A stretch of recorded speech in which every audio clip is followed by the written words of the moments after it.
So in today's video, I want to share with you ladies a few tips for living alone in my apartment since November of last year.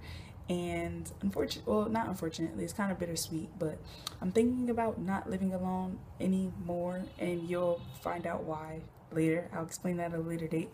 But I'm thinking tips that I have for living alone, because even though I don't plan to stay here and extend my lease any longer, I did learn a lot over this almost a year that I've been here. I've learned so much, and that was one of the main reasons why I wanted to do it, was to get that experience of just taking care of myself and, you know, getting the hang of it basically. Some tips that I have: number one is shop small. Now, I know a lot of times people say the opposite, but I say shop small because you have to keep in mind that it's just you. If you are just feeding yourself, you're not going to need to spend $200 on groceries every time you go to the grocery store. To be honest, I spend about $200 for the entire month on groceries because it depends on my eating habits and what I'm doing, to be honest. But for the most part, I'd say maybe $50 per month I can spend on groceries. I mean, I said $200 per month I spend on groceries. So I break it up by $50 every week.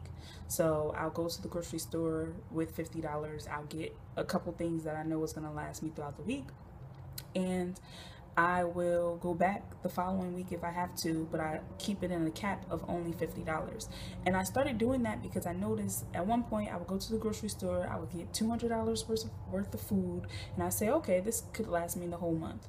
No, it doesn't, because 9 times out of 10 the stuff that I'm buying is fresh, so a lot of it will go bad. A lot of it would just sit in my freezer. I remember when I first moved here, there would be so many times where like packs of like chicken would just be in the freezer for months and I wouldn't use it, and eventually, you know, you have to throw that stuff out when it sits for too long. So I would have to I'm not gonna lie, I wasted a lot of money on when you're buying household items.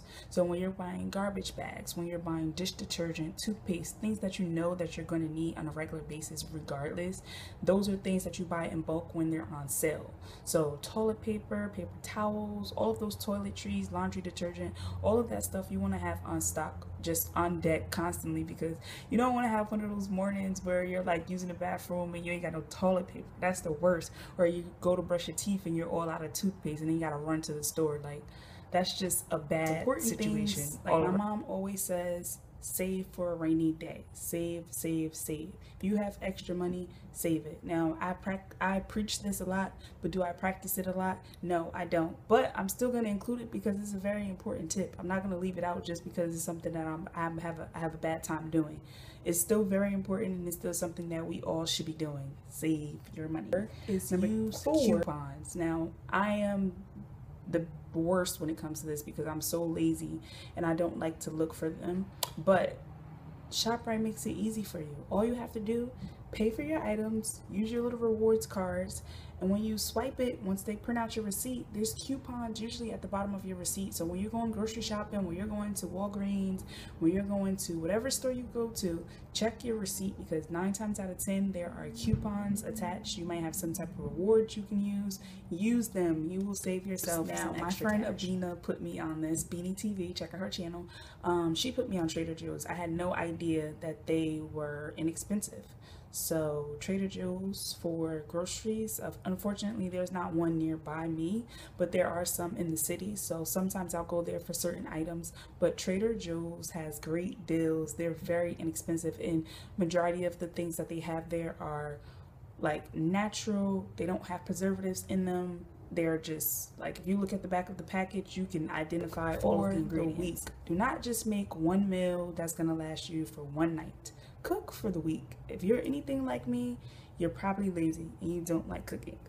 So what I like to do is I will get maybe a pack or bag of fish. Is like 10 to 12 pieces inside. I will cook maybe about 8 pieces of that fish, and I will stretch that fish out for the rest of the week, and I'll just make different sides. So one night I'll have mashed potatoes, the next night I'll have broccoli, the next night I'll have sweet potato french fries. So what I do is I just make enough that can last me for the night and also can last me for the work week, so I don't have to spend money while I'm at work buying lunch. If any of you guys are already living alone and you have some tips that you would like to share, comment below. I love when you guys comment because you are helping myself and you're helping a bunch of other people who are watching, because I don't know it all. I forget things. So comment and let us know, what are some of your tips for living alone, moving into your first apartment, etc. So I will see you in the next video, and that's it.